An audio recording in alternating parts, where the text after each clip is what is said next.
Bring these things together. YAH! Big Ock, what's going on? Peace, love, and light. YAH! What you doing right there? What is freedom to the captives? It is the opening of the prison to them that are bound to iniquity and lawlessness. To the sheep which were scattered but are now found in repentance with heads bowed Shalom, remembrance of your covenant. Peace, love, and light. Let me give people time to jump in. To the Abba, ancient path, the sequel. Help me to encourage and live up. If you're fallen people, use my voice to hit the four corners and spread your bonus. No sign will be given except the prophet of Jonas. A remnant will save up. Instruction for the masses, and only if they knew they repented, sackcloth and ashes. But how far does the rabbit hole go with the lost souls? A voice in the wilderness crying, knocking at your door. Relationship is mutual, but don't get it twisted, cause some of y'all relationship with him is non-existent. See, I but want your peace, love, and light to everybody chiming in. Too blind to see him, Peace, love, and people light. soon be departing. The righteous is scarcely say, give him praise. And the remnant of a seed is attacked in the latter days. Be courageous, be brave, and do it to your grave. Chastisement by Abba predicated how you behave. Only you can take the blame. The sins are all around you, but you chose to ignore them in the day when my Abba found you. Mind blown in the midst of these signs showing. Ignorance is bliss, but you prove to risk. Two rewards at the end of this. And trust me, one of them you don't want to get. Two rewards at the end of the disc. And trust me, one of them you don't. Peace, love, and light to everybody chiming in. Peace, love, and light to you and your household. And may the Most High and His Word be a covering to you all, man. We going through trying times, but us being tried and us being proven proves that we are worthy of the Father's grace and His mercy for real. So, with that being said, let His Word go forth, and everything that is said and spoken be said and spoken in spirit and in truth. And may His Word have the last say so, and let His righteous judgment bring forth, be sprung forth upon this simple kingdom. Peace, love, and light. Peace, love, and light. For the kingdom of heavens at hand, be free, we exited our enemies' lands. Shalom, shalom. Shalom, shalom. Shalom, Uncle T. With free reign to choose YAH Okay. and leave chains. You gotta slide over. Beyond lies, Let me know if y'all can hear me. future. As we rewind to the ancient path and see signs from our ancient past in the present. Every second is a gift. The favor of the Creator is upon us. Out of all the families of the earth, only you have I known. Declares Yahuwah of hosts from a set apart throne. Peace, love, and light. Peace, love, and light. Okay. Let me give my people like two more minutes for them to chime in, and I start after 5 minutes after I start 5 minutes after I go live. So I'm at 3 minutes and 30 seconds. So we got 1 more minute for everybody to chime in. 1 minute and 30 seconds for everybody to chime in. And I pray that the Most High, praying for our brothers and sisters in Texas, man, that they got hit by the winter storm. And the Most High really is showing His face, and He's really stretching out His arm. Appreciate your kindness for putting all the phony and dirty serpents behind us. But we're going to talk about a spirit that's been upon our people for a minute now. Give me a second. Playing darkness, but straight up disguising. Using toy to win you over, but they lied when they pulled you. Hey, swelling words and phony kindness. Betray themselves in service, but they hide it. Malicious and conniving. These times we see not surprising. Buffoonery, chuck your jive and your feet will slide into timers. Be careful the way you're riding, huh? Handshakes and phony smilings. Real recognize the fakes and I'm reminded. Better watch their fruit. Hey, phony conversation and wolf dreams. Inside jokes while you're puffing your weed. Nah, partner, laugh now but cry later. See, I recognize this great separation. It's a great separation. Big God, it's a great separation. You know, total album. A great separation. We had to get focused though. Your eyes open for the great separation. The great separation, hey. But when we did, everything fell into our lap. And we're going to get started once you get ready. Great separation. Okay. became humble music. We did a separation just like an orange peel. Ain't no crab grass. 10 times.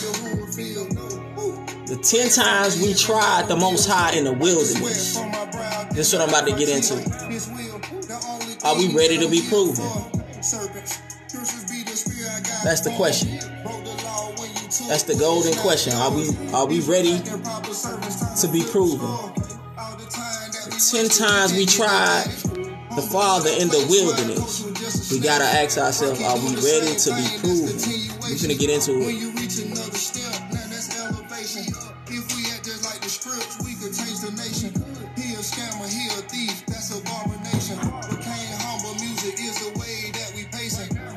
Shalom, shalom, Michael T. Peace, love, and light. Peace, love, and light. Alright, let's go ahead and get started. Let everything that is said and spoken be said and spoken in spirit and in truth. Let everything that is said and spoken be said and spoken in spirit and in truth. Shalom, peace, love, and light to everybody chiming in. And this segment here is concerning the 10 times that the children of Israel tried the Most High in the wilderness. Oftentimes we talk about the 10 plagues. Get that for me. Pull that up for me. The 10 plagues that the Most High had cursed the children of Israel. Had cursed Egypt with, right? Those 10 plagues, we discuss that all the time. And we talk about Shalom, peace, love, and light, sis. Peace, love, and light, Shabbat Shalom. And oftentimes we talk about the 10 plagues and the 10 curses that he put upon Egypt. But rarely do we speak about the 10 times that we tried the Most High in the wilderness. And this is a serious matter because we have a lot of talking to Mr. Israel about going back into the wilderness, right? So we don't really talk or discuss the things that truly happen in the wilderness. But we talk about, oh yeah, we finna make our exit. We finna make a great exit. We going back into the wilderness, y'all. But what happened in the wilderness? The reason why we weren't able to get into the kingdom from the beginning. You know what I'm saying? Like, it's easy to say how much we are prepared. But you gotta really know, like, are you ready to be proven? Because that was what the process of going through the wilderness was all about. Being proven. Right? So we gotta really ask ourselves, like, and prepare our spirits, like, am I ready for this? You know, because oftentimes we have a tendency to speak about things that we haven't experienced, but we read about them. We read about them, haven't experienced it, but we read about it. So we are familiar with these things when it comes to knowledge, but we're not familiar with these things when it comes to experience. And let me get it real quick. I think it's Exodus 16.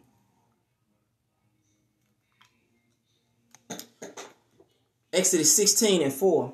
Exodus 16 and 4. Then said the Most High unto Moses, Behold, I will rain bread from heaven for you, and the people shall go out and gather a certain rate every day, that I may prove them whether they will walk in my law or not. So what is this telling? This is what it's telling me. You don't get something for nothing. Nowhere. You don't get something for nothing. Okay, Abba said, look, I'm going to give you this bread and I'm going to see if you're worthy. But because I gave you this bread, this gives me the opportunity to prove if you're worthy or not, because Abba already knows that he's worthy. So in the process of preparing to go into the wilderness, are you preparing to be proved? Are you preparing to be proved? That's the whole process of going into the wilderness. That itself is a purging. Yeah, we in captivity.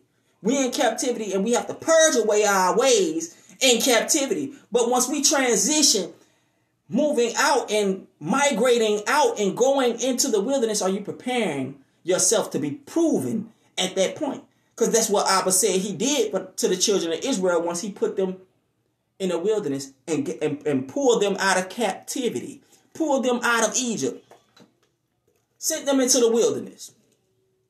to prove him. They complained and they murmured. But the most important part about understanding these 10 times that we tried him is that majority of these 10 times that we tried him are all similar complaints. Are we ready to endure and kill our old selves to be worthy to serve him? That's a major question. Are we? You know what I'm saying? Like, we working on it every day. You know what I'm saying? But at some point, it got to get expeditious because we too comfortable. You know what I'm saying? So you should be grateful when he gives you a test and those trials come, right? So name the 10 plagues. Name the 10 plagues that the Most High put on Egypt. The first plague was the river turned into blood. The first plague was the river turned into blood. All right. The second plague was frogs covered the land of Egypt. Then he sent the plague of frogs covering the land of Egypt. Verse 3. The dust. It was gnats. The gnats covered the earth like dust. And you know how irritating gnats can be. They flying out, they get up in your nose and your mouth. You have to hold your breath walking through a gang of gnats, right? He said they covered the earth like dust. Right? Now, these things are believable because we can experience. This is nothing outside of what we can experience. This is how we know that the Bible is real, because it explains nothing outside of what we can experience. Go ahead. The fourth plague. Flies. The fifth plague. All their animals died. All the livestock of the Egyptians die. But the Pharaoh does not let the Israelites go even after that, right? They had the sixth one. They had boils on their skin. The plague of boils upon their skin, right? Festering boils break out on the Egyptians and their animals, but Pharaoh does not let the Israelites go still, right? Keep going. The seventh plague. Hail rains from the sky. The eighth plague. Locusts. The locusts come through and eat up all their crops, right? And Pharaoh still does not let the people go. Go ahead. Darkness. Smite the earth, the land with darkness. What was the and the last one? Killing the firstborn. Killing all of their firstborn. Now, this is what we are familiar with when we talk about the 10 times or the 10 plagues, right? But we gotta balance this thing out and really discuss the 10 times that we tried the Most High in the wilderness, right? So the first time we tried the Most High in the wilderness was at the Red Sea, right? At the Red Sea. Okay. You got your Bible? Exodus 14:10.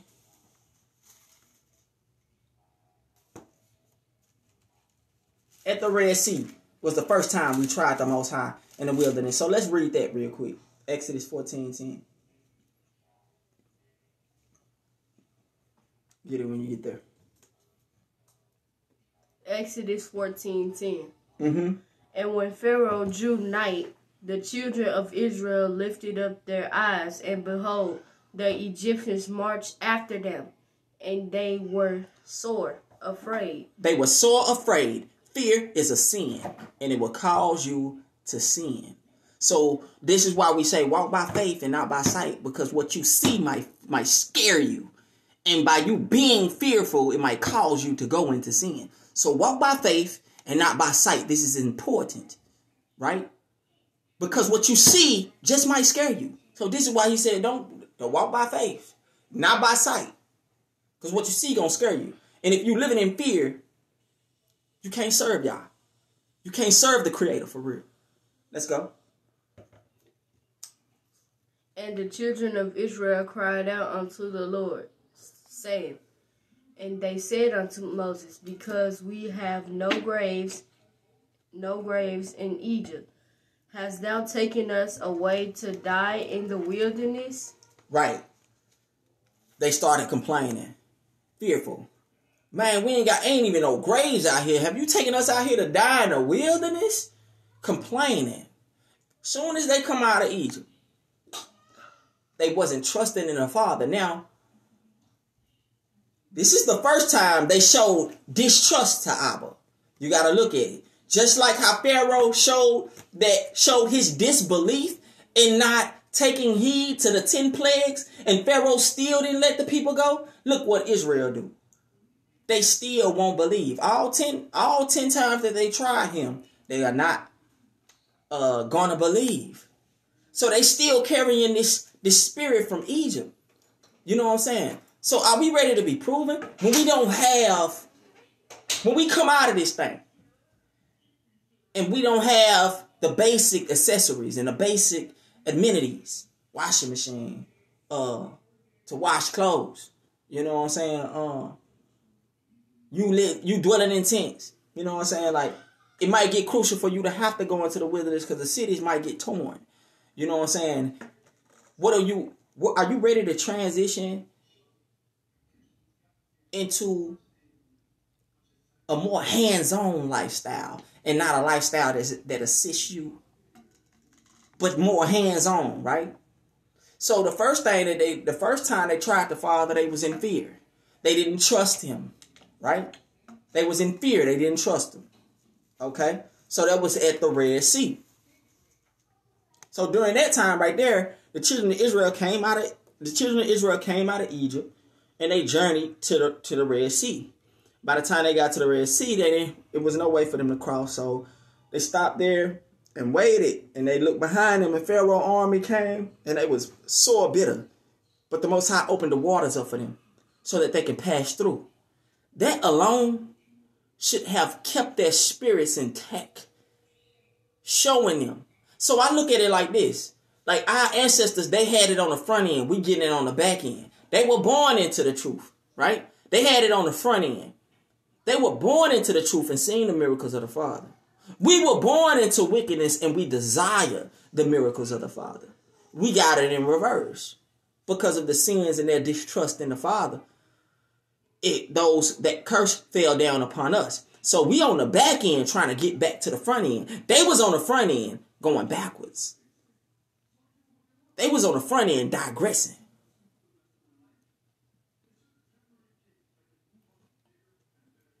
Of course it was. Most definitely. Them being born again. Coming out of the darkness into the light. Most definitely. Most definitely. The brother said, wasn't that a spiritual baptism for the children of Israel passing through the Red Sea? Yes. He opened up, you know what I'm saying? He opened up that sea like how a child is being born. You know, that pathway is opened up for the child to be born. For the children to be born. This is our Father. He called us his children. So we are his seed. So at that time, he had given birth to a nation. The birth of a nation. Right? Had given birth to the children of Israel. So, yeah, at that time, the Most High was a spiritual baptism. Also an example of the children of Israel being born again too. Right? So at the Red Sea, the second one is Exodus. Go to 15. Go to 15 and 22. 15 and 22. So the second time, right? The second time they tried the Most High in the wilderness. Go ahead. So Moses brought Israel from the Red Sea, and they went out unto the wilderness of Shur. Mm-hmm. And they went 3 days in the wilderness and found no water. They went 3 days in the wilderness and found no water. Right? Go ahead. And when they came unto Marah, they could not drink of the waters of Marah, for they were bitter. Therefore the name of it was called Marah.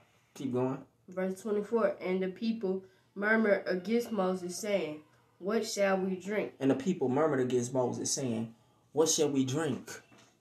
Basically, they brought the children. The children of Israel felt like Moses brought them out into the wilderness to die. Right? So now, we talk about preparing, have saved water, save food, save, goods, right? But what are we after the fact that all of our victuals run out? What do we do then? What do we do when we can't have bottles of water then? Like now our stores are running out of water. They telling us to boil water here in Memphis. So what do we do? You know what I'm saying? Like, this is even a question to myself. I'm giving a lesson, but I'm still waiting to be proved. Because I don't know if I would be one of the ones that murmur against the Father. Like, damn, like you brought us out here to die. You going to kill us with thirst? You going to kill us with thirst? We got to ask ourselves these questions, man. Because we run with the scriptures. We run with the scriptures as if we're well versed. But we haven't rehearsed anything. We're not rehearsed. We run with the scriptures. Well versed in the scriptures, but are we rehearsing? You know what I'm saying? Are we enduring? You know what I'm saying? So, like the brother dropped in there, he said, man, it's good to fast and pray sometimes. Fast sometimes. Because when your stomach get the rumbling and desires and cravings of hunger get the jumping, you will do anything. So this is a proving point. This is a proving point. Of course, Abba knows, like, damn, like, I'm going to try them with thirst. I'm going to try them with thirst. See how long they can go without water. Right? Until they call upon me. But see, if we call upon the Father consistently, all things will be given consistently. All things will be given consistently. Right? So read verse 25. Verse 25. And he cried unto the Lord, and the Lord showeth him a tree, which when he had cast into the waters were made sweet. The waters were made sweet. So even Moses at one point was vexed in his spirit and was like, but like, what are we going to do? You know what I'm saying? Like, they complaining, they blaming me. But I'm depending on you, but they blaming me. Abba, can you know what I'm saying? Can you do something? Abba, bring forth. So Abba showed him a tree. Your phone died? Yep. All right. It's dead now. So the Most High showed him a tree. And he put the tree into the waters, and the waters were made sweet. Right? So this was the second time they tried him. So it's always something with the children of Israel. Them complaining about something. You got to know and understand that they came out of a place of comfort into a place where that was unfamiliar to them. So they murmured and they complained about the condition, right? So would you complain and murmur about your condition outside of America if we were to have to flee because of the destruction that's about to hit on this place? Would we complain and say, damn, we were better off in America because of the comfort that we have here? Nah. I don't feel like nothing that this place has done or brought forth can cause me to cling to it. You know what I'm saying? Can cause me to cling to it. Nothing at all. Right? So that's the second time. So the third time, Exodus 16. I got you right here. Just go ahead and put it on the charger. Okay. And I'm going to let you read from here into that charger. Exodus 16.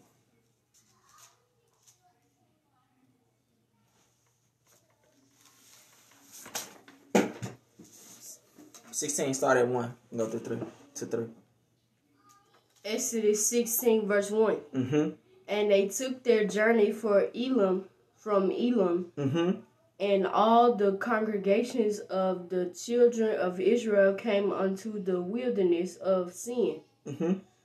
which is between Elam and Sinai, mm-hmm. on the 15th day of the second month after their departing out of Egypt. Okay, so even after Passover, we got to think all of that time during Passover, in between that time up into, what was it, the Feast of First Fruits, if I'm not mistaken. That's the feast after Passover. Or, what? If I'm not mistaken, it's the Feast of First Fruits. But, the time after Passover, from that time up until the next feast, they complained. They complained and they murmured. So even during the season of Passover, we should even generate a greater spirit of thanksgiving after Passover, because we got to understand that was a time where our people complained, bickered, and murmured. We should give thanks, give praise, and glory to the Father during that time period, right after Passover, going into that thing like that, right there. So after Passover is what? Unleavened, getting rid of the things that puffs you up and causes you to take hold of pride, right? That's the next feast day after, right? All right, it's time to get rid of them old habits, them habits that cause you to swell up with pride, them habits that cause you to swell up with iniquity and fornication and folly, right? We got to suppress that and get rid of it. So even after Passover, it's a process of getting rid of something, right? But we coming through. So as we came through the waters being born, we had to get rid of Egypt and in those Egyptian ways, right? What was that scripture in Leviticus 18 where it says, choose none of their ways? Let's jump to that real quick. Let me parallel that real quick.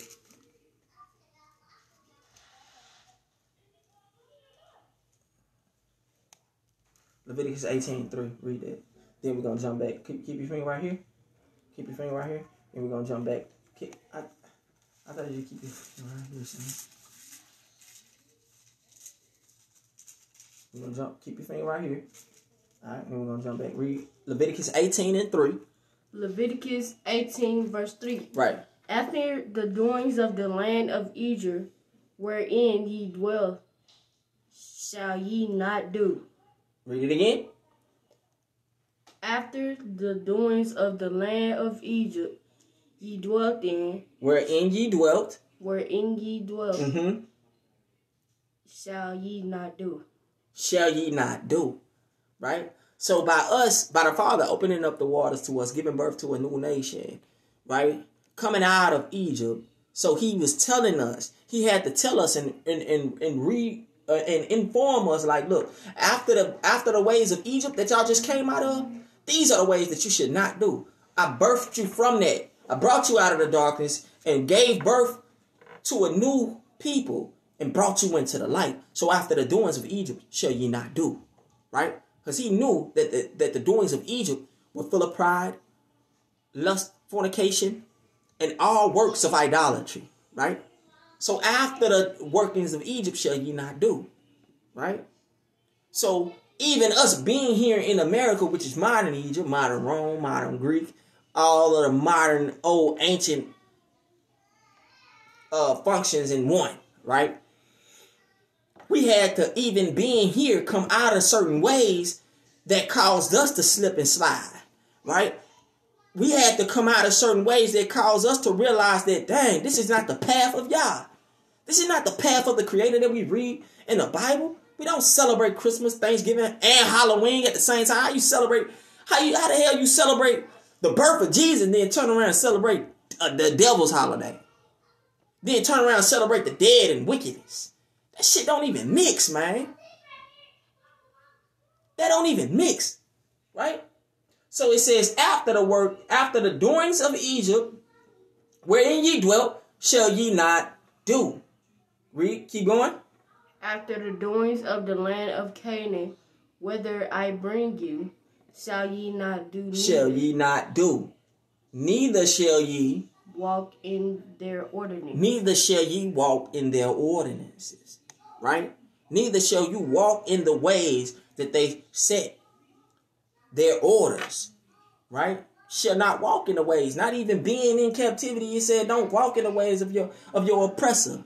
Or envy not the way of the oppressor. Don't walk in their ways. All that they give us is motivating us to transition and turn from the Father, and causes us to be contrary to everything the Father said to do in here. And what they do is tell us to be everything that tell us to be the opposite of everything that the Father tell us to be. That's what this system does. So we neglecting all the ways of our oppressor. We neglecting all of the ways of this system so that we can build a new man and a new image, and so that the young boys can know and understand that there is a new influence, right, coming forth. A new influence of men that's going to promote righteousness. A new influence of men that's going to promote the will of YAH, right? And if they don't get it, then what we do is continue. Because they work gonna be done in vain. They gotta get it. And we gotta get it for them. But we gotta have it first, right? All right, so flip back. So Exodus 16, 1 through 3. Verse 2. Mm-hmm. And the whole congregation of the children of Israel murmured against Moses Mm-hmm. and Aaron in the wilderness. Mm-hmm. Verse 3. And the children of Israel said unto them, What would... And the children of Israel said unto them, Would to Elohim we had died by the hand of the Most High in the land of Mizraim. Keep going. When we sat by the... Right here. When we sat by the flesh pots. Mm-hmm.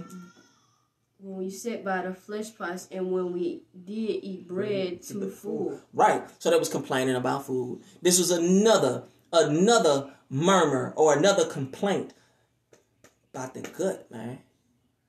See, we talk about survival, and then we go into talking about preparing food, saving water. What happens when all of that run out? Are we ready to be proven in that area? Right? We gotta know, understand, and believe. Like, if the Father fed our ancestors with manna, what more greater things are He gonna do for us? You know what I'm saying? If we have to go 3 days without water, man, we gotta pray. We can't complain. We can't get weary. We can't get weak. We gotta find strength in His Word, because there will come a time. That's part of the process of dividing the wheat from the tare. That's what He did. He's the same today, tomorrow, and forever. He don't change. We're gonna be proven by these ways again. And I need to know if I'm ready. I don't know. I can't even sit up here and tell you I got the information now. You know what I'm saying? I understand what the word is saying, but there are things that I haven't been tested on. There are things that I haven't been proven on yet. And I'm just praying for the strength I'm just praying that He give me the strength to be able to endure these things. Because He is the same today, tomorrow, and forever. If He tried us in the wilderness with food and water, He'll try us in the wilderness again with food and water. That's all that we talk about preparing anyway. Okay, so if the Father said, trust and lean and depend on Him, walk by faith and not by sight, because what you see might cause you to be fearful, and fear causes you to and fear leads you into sin. So then what do? Right? I'm trying to be in a position where, okay, Abba, whatever you got, whatever we got to do, I want my spirit to be ready. So I'm asking for a ready-made spirit to be able to endure these things. Because I haven't endured 3 days without water. I haven't went 3 days without water before. Not to my knowledge. I haven't endured, you know what I'm saying? Like, sometimes throughout the day, when I get hungry, I get frustrated. You know what I'm saying? Like, I need to know where I am. Not where I am in knowledge, but where I'm at in the spirit, man. You ready or not? Are you ready to be proven? Because we run from being proved. In a lot of instances, we run from being proved. We run from having to go through the test. Like our brothers and sisters now out there in Texas, are we ready to endure? You know what I'm saying? Did we prepare to be ready for a blackout? You know what I'm saying? Did we prepare? You know, some of us, are you ready to just get up and leave the city if you got to? Are you ready to just get up and leave? Like, if we got snowed in, man, look, 2-3 days straight, we got snowed in. We got snowed in we've been snowed in for a minute now. But I took the strength and the courage one day to be like, you know what? One of the sisters had posted in the group chat, we getting ready for Purim. But people need it now because our Purim date was set later to do charity. And the people needed it now, man. I got out there in the snow, slipping and sliding. And was able to go over my brother's house, prepare some bags, and we gave away 30 bags to a warming center. Did I know ahead of time if I was going to get stuck in the snow? Nah, I ain't know if I was going to get stuck in the snow. Did the thought run across my head? Yeah, but I put that under subjection to faith. Because me seeing it happen to others could have shook me, and it would have stopped me from doing the will of the Father. It would have stopped me from doing the work of the charity. Right? So this is the importance of walking by faith and just trusting in the Father. Like, I'm driving through the snow. One of my tires half flat for real. I got to keep putting air in it. But I trusted in the Father. 3 days straight I'm riding. I ain't get stuck not one time. Help somebody help the elderly man out of the snow yesterday. You know what I'm saying?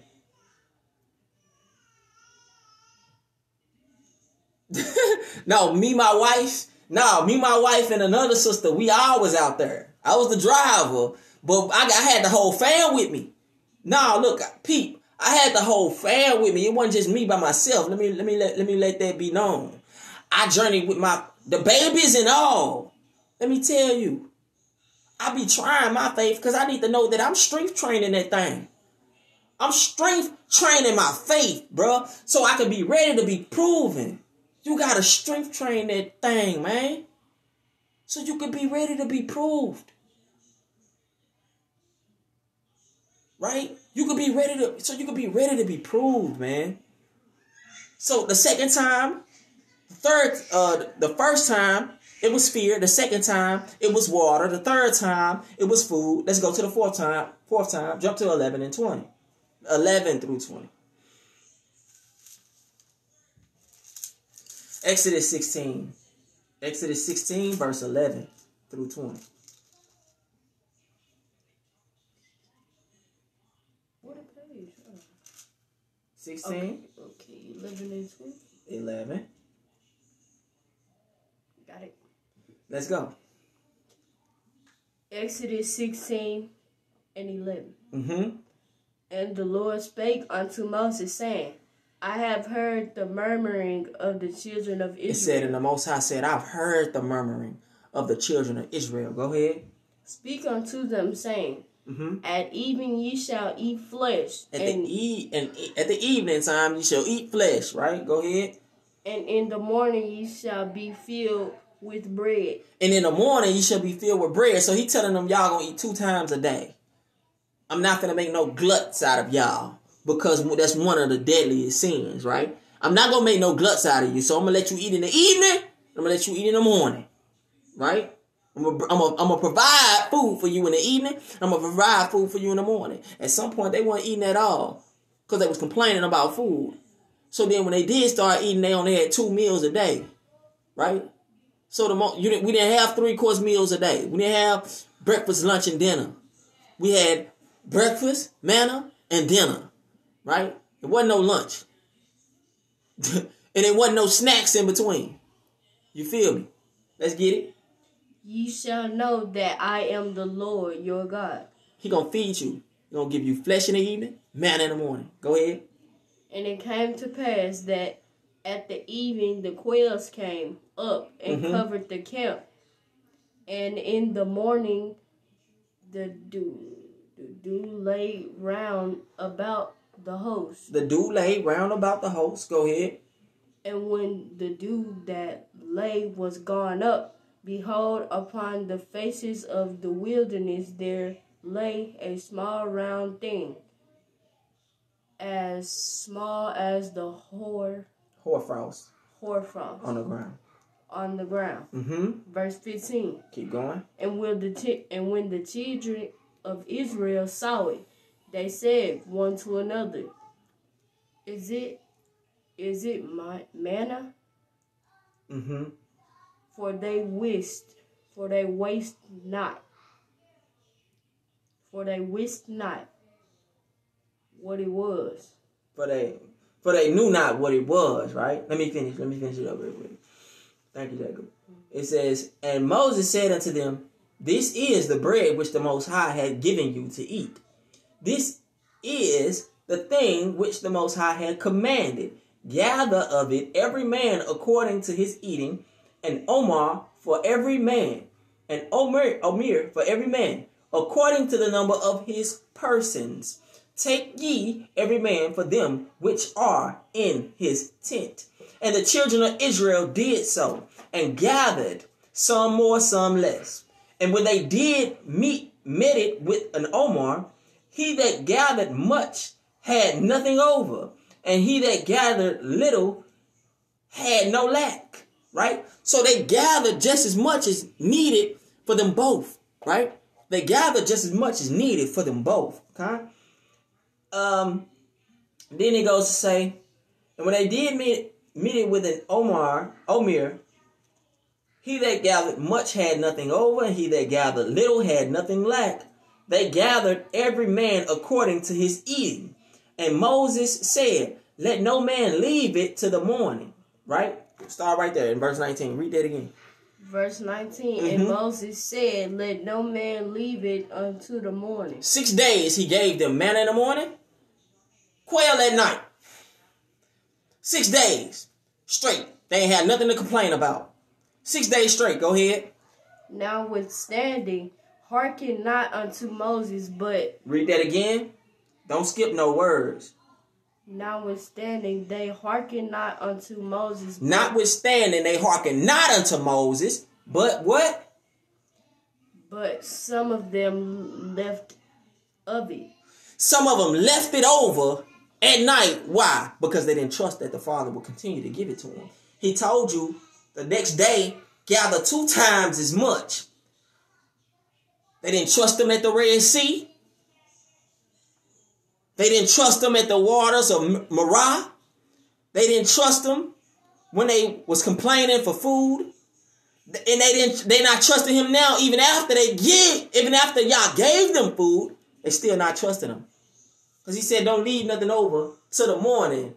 Right? Keep going. The morning. And it breed worms.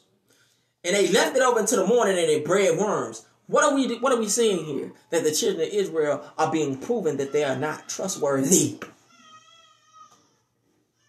I'm trying to be proven if I'm trustworthy or not. If I'm trusting in Yah and all that I say and all that he says that he's going to do, am I going to trust in it? Keep going. And it breed worms and stank. And it bred worms and stank. Go ahead. And Moses was wroth with them. Moses was pissed off with the children of Israel. Like, why don't y'all just listen? He proved to you. So now, 10 times you tried him in the wilderness. After he done showed you the 10 plagues that he gave, that he put on Egypt, y'all still non-believers. You still don't believe? Now it's time for you to be proven like he proved Egypt. Because y'all still got the same spirit of Pharaoh. They still not letting their spirit of distrust go. They distrust y'all. And they not letting that spirit go. Keep going. And Moses was wroth with them. Moses was mad with them. Go ahead. Verse 21. And they gathered it every morning, every man according to his eating. Mm-hmm. And when the sun waxed hot, it melted. Barak Yahuwah. Right? So that's the 4th time. Damn. It's the 4th time. We on the 4th time. It's already crucial enough for me to. He done showed and proved enough for me to believe and continue to believe. And because when me and my family do without you, we be like, Barak Yahuwah, he'll provide. And I want to keep that same spirit going. When we don't have nowhere to go and our time run out in one living quarters, man, the Most High gonna come through. And we gonna wait and we gonna be patient. We're not gonna move on our own spirit. We wait on the Father. We wait on the Father.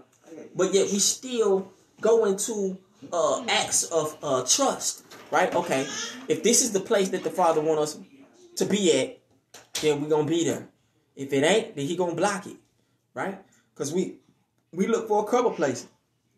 A place similar to the place that we at now. And my wife didn't like it. And it wasn't meant for us to go there. So the Most High really, you know what I'm saying, listen in on those who really trying to do something.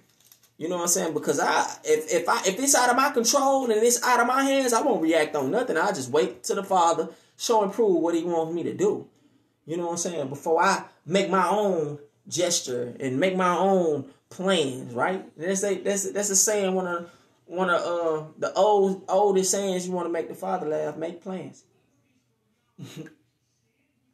Thinking about it. Think about it. You want to make the Most High laugh, make plans. Because at the end of the day, he gives us what he wants us to have. And he lead us in the way he wants us to go. Not our own thoughts, not our own ways, not our own, right, appointed time. And anointed timing.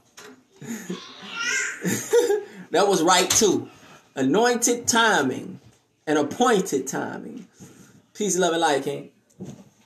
Right? So that was the fourth time. Jump down to 25 and read the 30. This is the fifth time. The fifth time. Verse 25. And Moses said, eat that today, for today is a Shabbat. Right. For today is a Sabbath. Right. Unto the Lord. So I went ahead. Go ahead. I was ahead of y'all, but I was ahead of the lesson, but it's all good. We finna get into that right now. So it's the same situation. With the same thing. Like, you learn you gotta bump your head. This is us all damn day long. It takes for us to have to know that is messed up. It takes for us to have to experience it ourselves and not listen to our parents tell us, don't do that. I did it already. Don't do that. I did it already. So you don't have to make the mistake. Now I understand. This is what the Father was telling us. Don't do it. Don't do it. And our parents would tell us the same thing. I made that mistake already. Don't do that. We got to be so stiff-necked and hard-headed to experience it ourselves. To see that the results are the same. Not trusting Abba, you get the same results that the children of Israel. Being proved, and after you being proved, he get rid of you. Right? He showed all he can show. He's still showing and proving to you that he's worthy. And through him proving to us that he's worthy, him proving to us that he's worthy shows how unworthy we are when we don't obey. That's us being proved, us in our disobedience, right? So go ahead. Okay, 25. Today ye shall not find it in the field. Right. Verse 26. It said, you won't read 25 again? Start at the top. And Moses said, eat that today. Eat that today. For today is a Shabbat. Today is the Shabbat? For today is a Sabbath. It says today? Where you at? 25. It says, and Moses said, eat that today, for today is a Sabbath.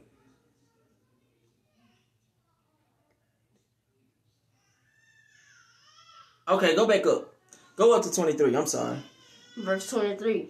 And he said unto them, This Go ahead.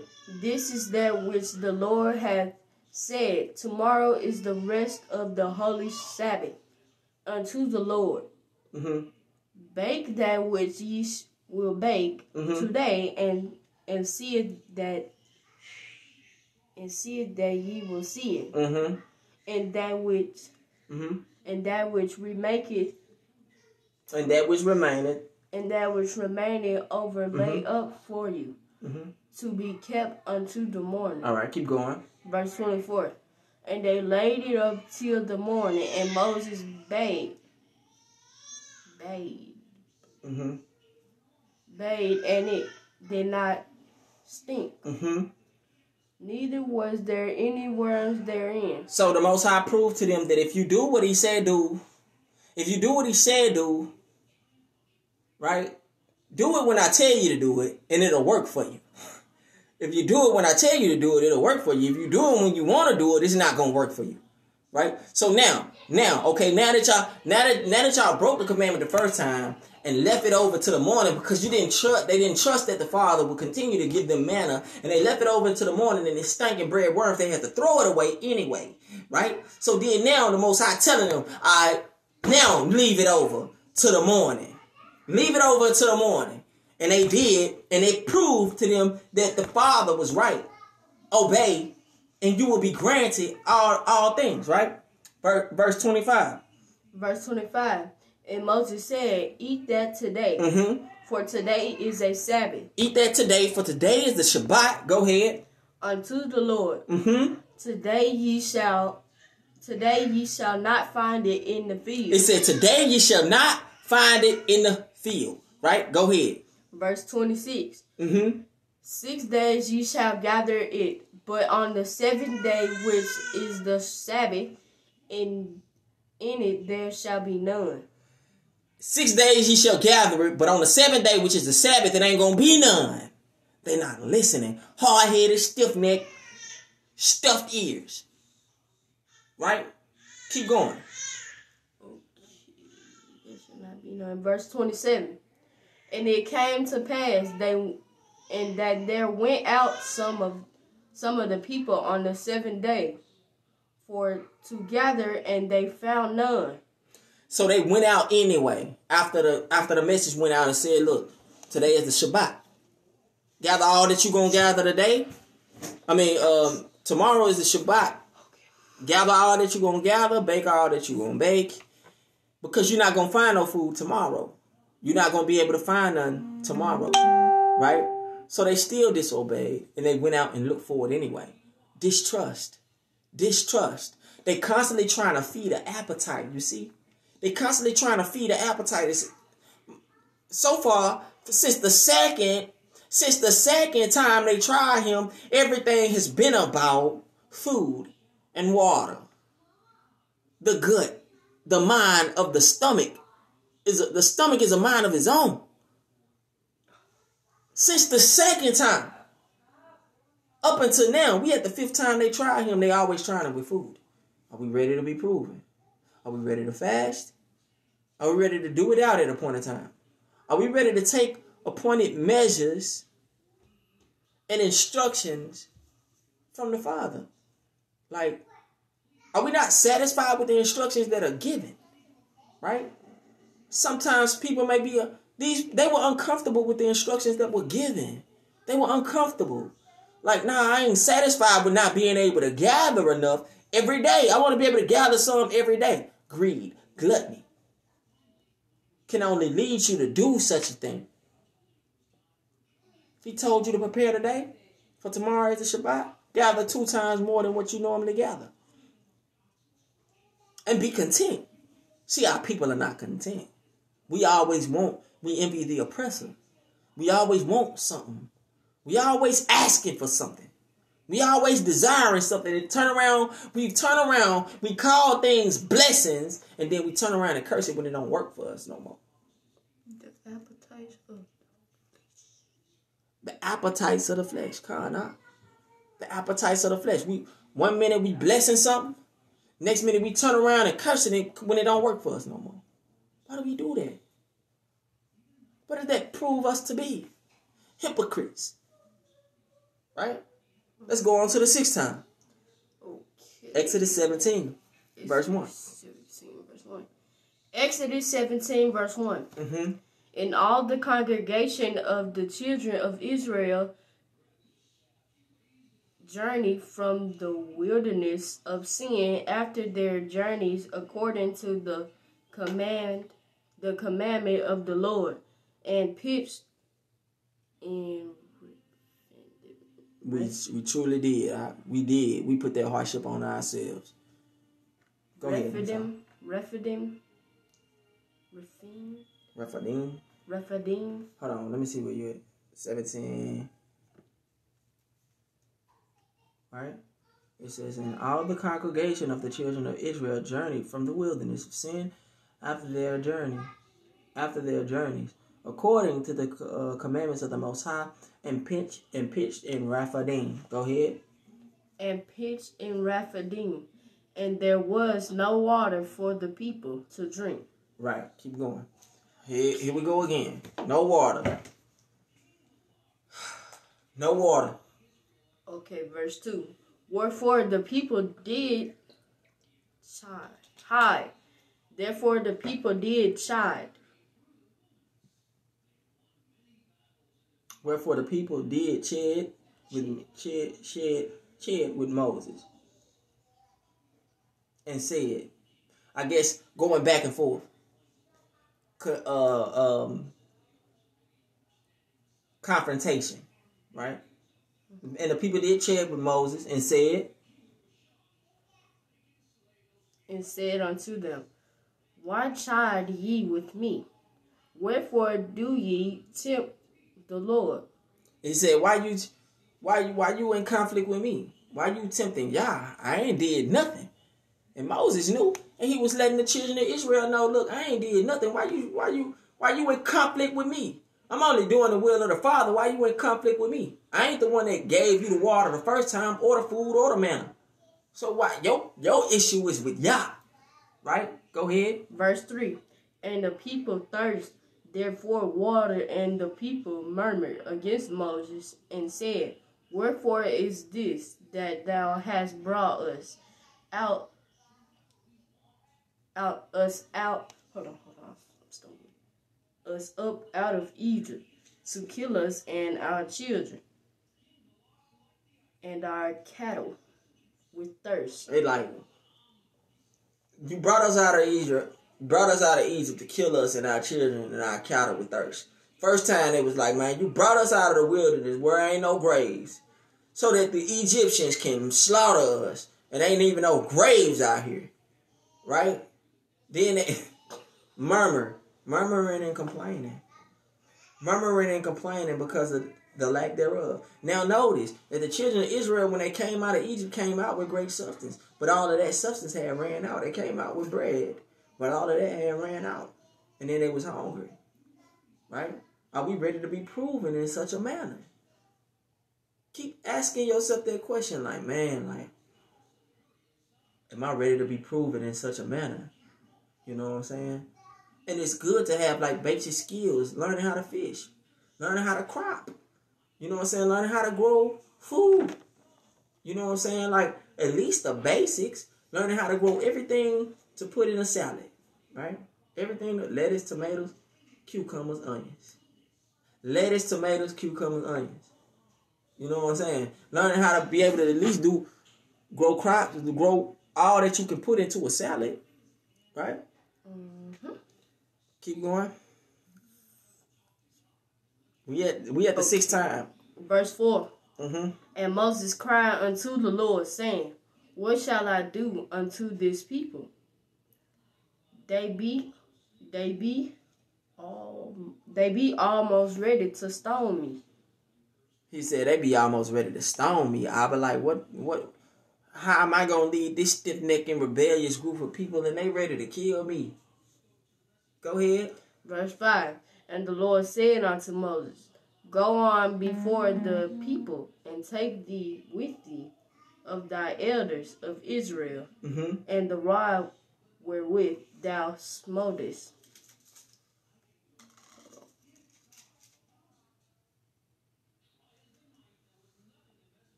Where you at?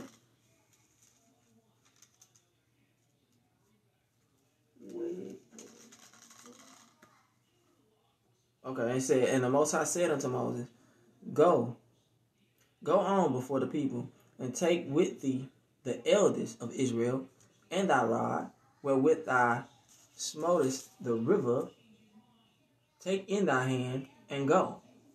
Behold, I will stand before thee there upon the rock in Horeb, and thou shalt smite the rock, and there shall come water out of it, that the people may drink. And Moses did so in the sight of the elders of Israel. Right? So, okay, each time that we testing Yah, he's proven that he's worthy. Every time that he's testing us, he's proven that he's worthy to be a provider. Every time that we distrust him, he's proven that he's worthy to be a provider. Every time we was hungry, he's proven that he's worthy to be a provider. Every time we needed water, he's proven that he's worthy to be a provider. Abba will prove that he's worthy to be a provider. We gotta go ahead and drill that into our heads. Abba is a provider. Abba is a provider. Our Father, our Creator, is a provider. He's a provider. He will provide. He has shown and proved that he will provide. I lack nothing. I need nothing until he gives all that I need. Then I will have it. But until then, I lack nothing. I need nothing even when I'm without. Abba is a provider. Drill that into your head that Abba is a provider. He will provide even in the midst of our murmurings, even in the midst of our distrust in him. He's still providing. How much more will he provide for those that truly trust in him? How much more will he provide for those that truly trust in him? He's shown and proved, even up until this 6th time that we've tested him in the wilderness. He's shown and proved that he will still continue to provide. Every time. It never failed. Even after the 10 times, he still continued to provide. Let's move on to the 7th time. Hold on. What verse was that? I think I was it.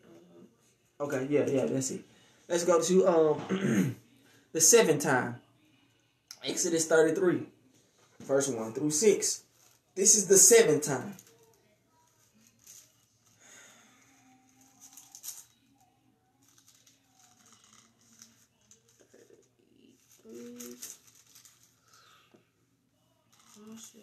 Okay, 33 and 1. 32 and 1. I'm sorry.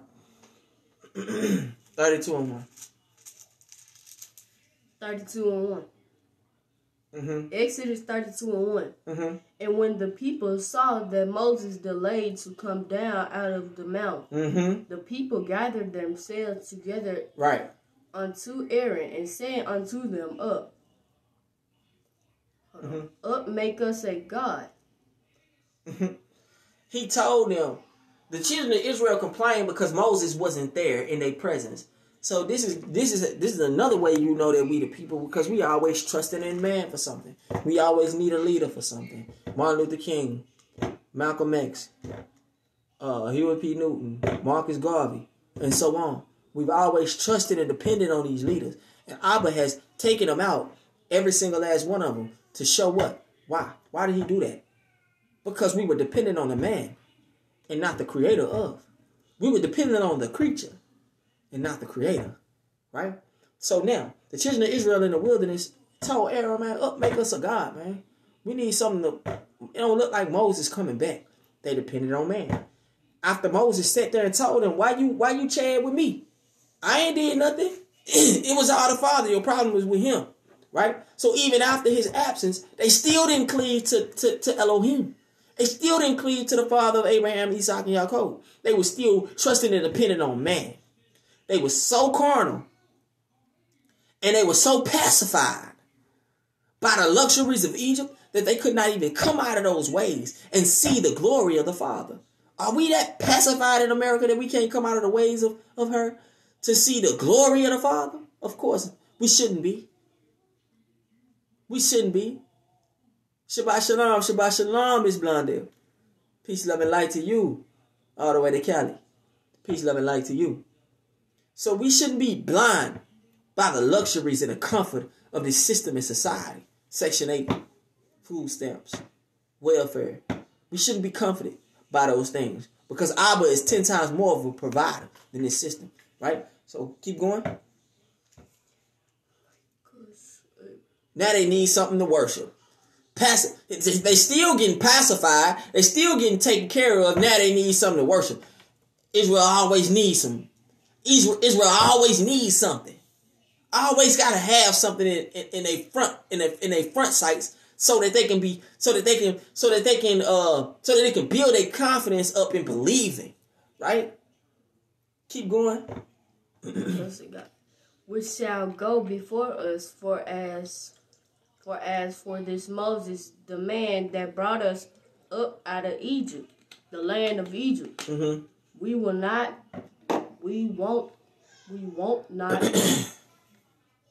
what is become of him. They said, we know not what has become of him. We don't know if he's dead or alive. So let's make us a God that we can serve. Right? Keep going. Verse 2. And Aaron said unto them, break up the golden earrings which are in the ears of your wives. And the people were such an influence even to a priest. with such an influence, the people in their collective murmuring was such an influence even to Baal, the priest of Israel, to transgress the ways and the will of the Father. It's like this. When you're in a crowd of people, one person break out the running, the majority of them going to break out the running. They're going to do what they see someone else do. Not even knowing for a fact if there's something to be running from or not. They run because everybody else running. Right? One person complain, they all complain. If the complaint sound good enough, they going to agree with it. So they may Aaron get up and make them a golden calf. Right?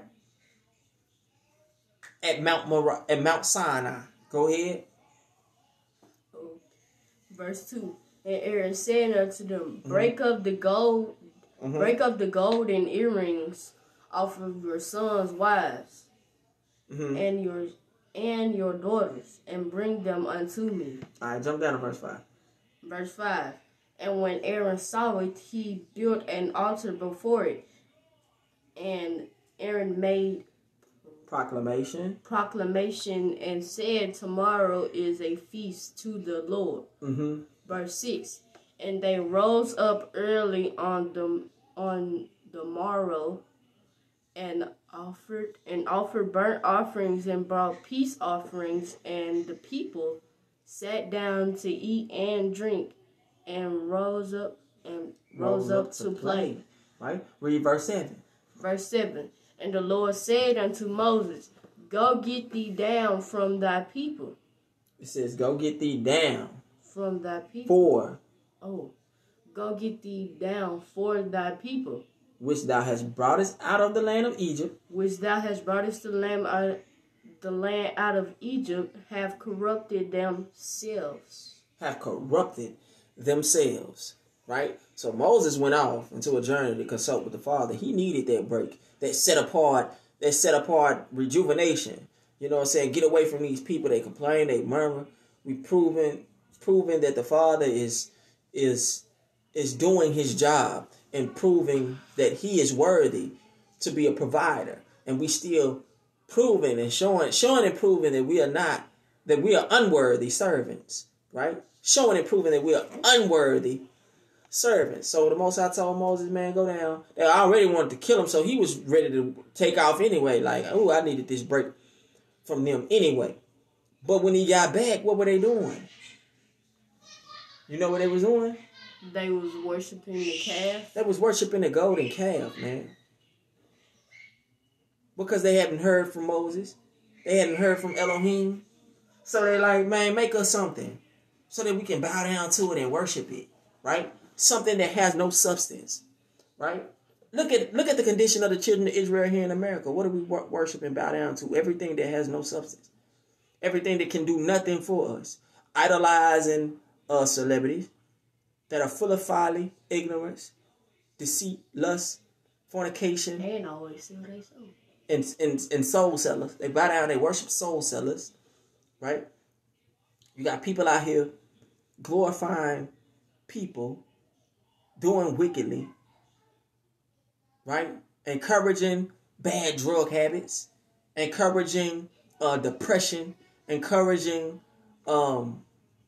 lust, encouraging vanity, getting their bodies made over, vain shit, just for a look, right? Vain, just completely vain, just for a look, right? They worshiping a lot of things. So let me see something. So the eighth time that they murmured. So the seventh time they murmured. So the seventh time they tried the Father by seeking another God, going off, seeking another God, seeking something to bow down to and worship, right? And this is one reason why the Most High said, man, don't make no graven images of nothing in the heavens or nothing in the earth. Because I don't want you to give your spirit or your time or your energy over to these things, because I am the creator. I am the one who provides. And after he's shown them that he's a provider, they still looked out to search for other gods to provide for them, right? Because they were so used and so comforted with the ways of Egypt that was something that was normal for them, right? That they didn't really have no stress or no pressure off the back of doing it like that, because that's what their comfort zone was. They didn't have to reap no consequences of serving other gods, because the gods that they served was dead anyway. So them getting tired of that God and going to another God ain't gonna serve no purpose. They wasn't gonna get punished for that, because the gods that they served was dead. But when they started serving the one true living, he had to come smite them. He had to come smite them. He had to come let them know. He had to appear in a dark cloud. Like, man, I ain't playing with y'all. Look, I'm not playing with y'all. Right? So the eighth time, numbers 11. Now the cause is not stated here.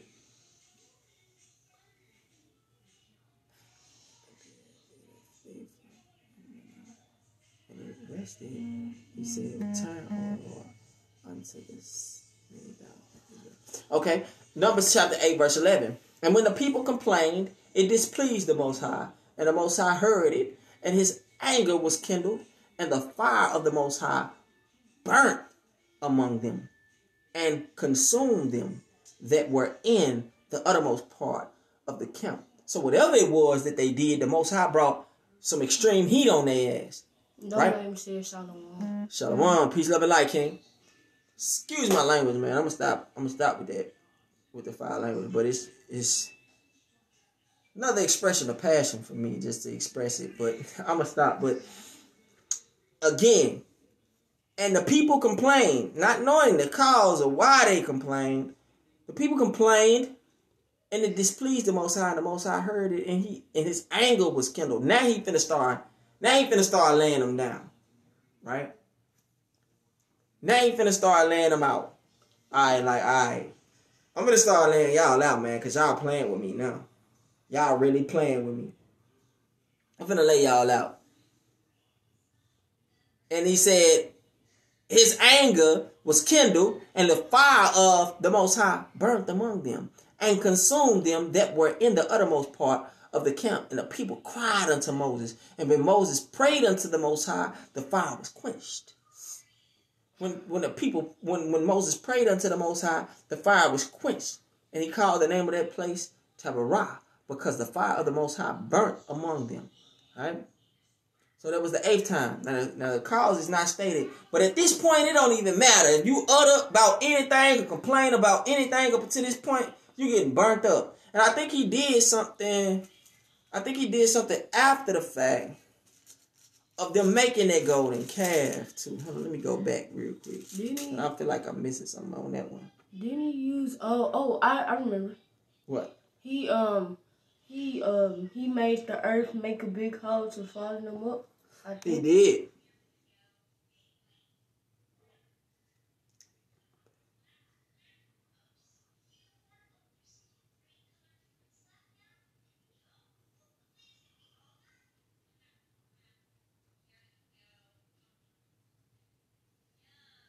He did do that. I think is that in 33? Nah, this is the golden calf. But yeah, turn your phone on and get it. Or turn your tablet on and get that. Okay.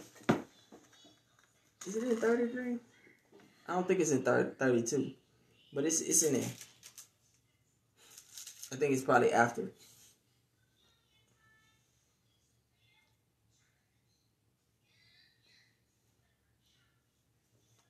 Let me see. We'll get it. Let me go back. Let me go back to this one right here.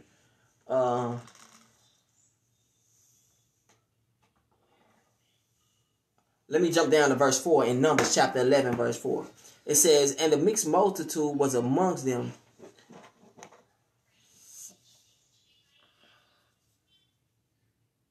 Okay. And the mixed multitude that was amongst them fell a-lusting. And the children of Israel also wept again and said, who shall give us flesh to eat? They going back to the gut, right? It's going back to them complaining about food. So the majority of the time, looking at it, it's them complaining about food. Like, who gonna give us something to eat, man? Like, where we gonna get something to eat from? We hungry. You know how when you sitting in the car and you riding, you probably ain't ate all day, you or your children ain't ate all day, and you hear your children say, I'm hungry, I want something to eat, and how bad it can get on your nerves even after you, even you hungry. You know what I'm saying? And how bad it can get on your nerves, but you know how it sound when your children constantly asking you for something. And it's getting on your nerves. Like, why you keep asking me for that? I'm gonna get it for you in a minute. Give me a minute. Right? So think about how the Most High felt when the children of Israel just kept complaining about them being hungry, wanting food. Right? It says, whew. And a mixed multitude that was among them fell a lusting, and the children of Israel also wept again and said, who shall give us flesh to eat?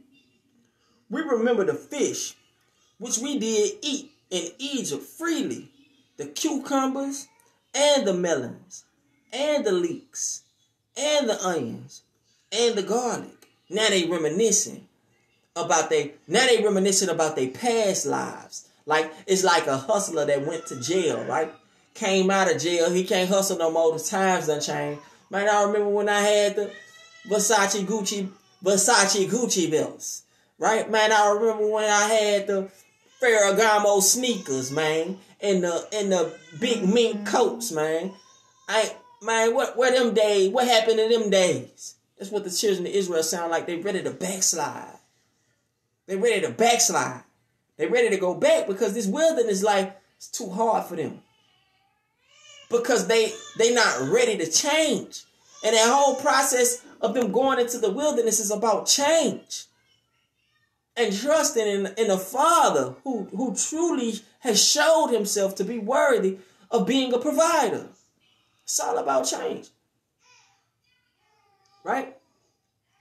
It said, we remember the fish, which we did eat in Egypt freely, the cucumbers and the melons and the leeks and the onions and the garlic. But now our souls is dried away. There is nothing at all besides this manna before our eyes. Right? So now they saying, man, I'm tired of eating manna. What?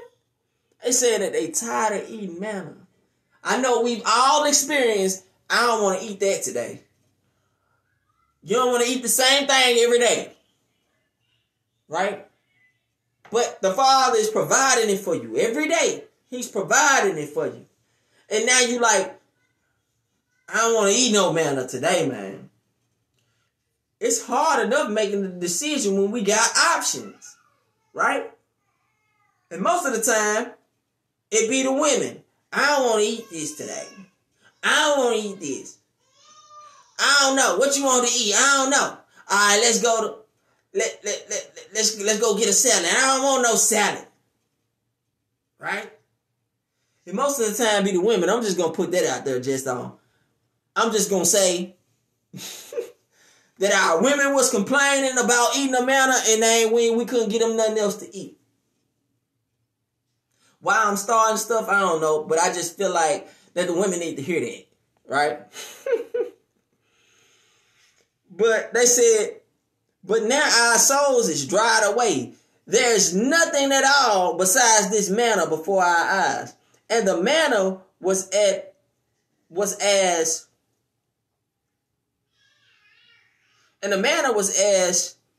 coriander seed. And the color thereof is the color of bdellium. And the people went about and gathered it and ground it in mills and beat it in a mortar and baked it in pans and made cakes of it. And the taste of it was as the taste of fresh oil. And when the dew fell upon the camp in the night, the manna fell upon it.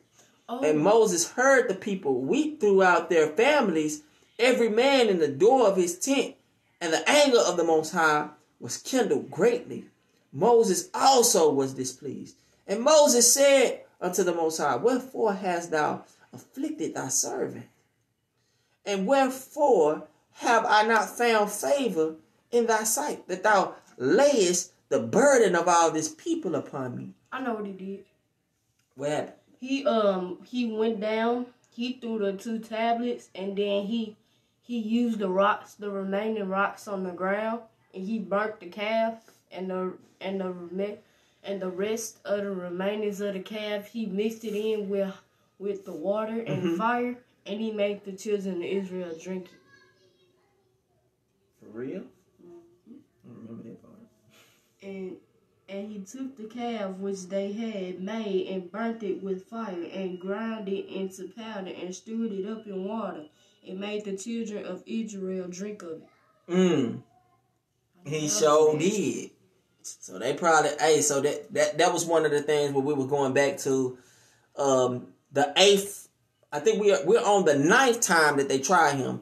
So going back to the 7th time is what my son is bringing out after the fact that they made the golden calf. So they burnt it up and put it in there, and they made them drink it. Right? They made them drink it. Made them drink of it. Wow. Right? So then after the 8th time, he started burning them up. Right? So on this 9th time, they complaining about the manna. Man, we don't want to eat manna no more. We don't want that no more.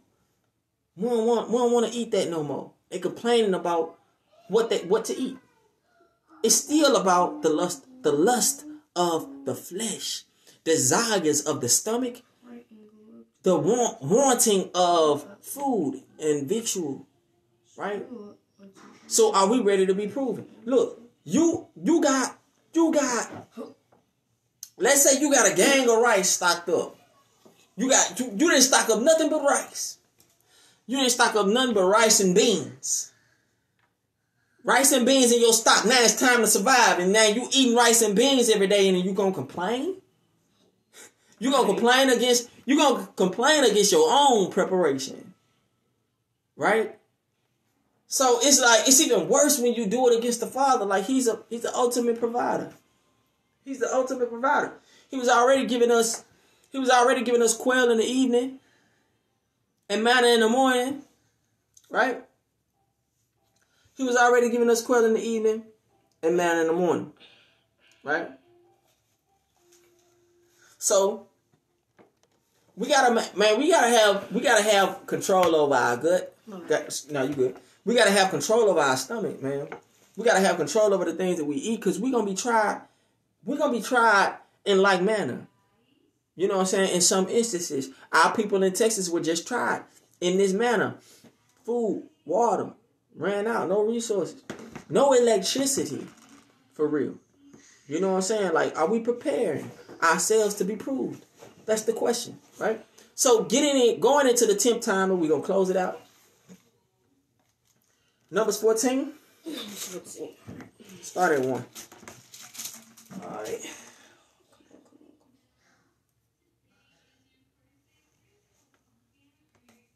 Oh, good.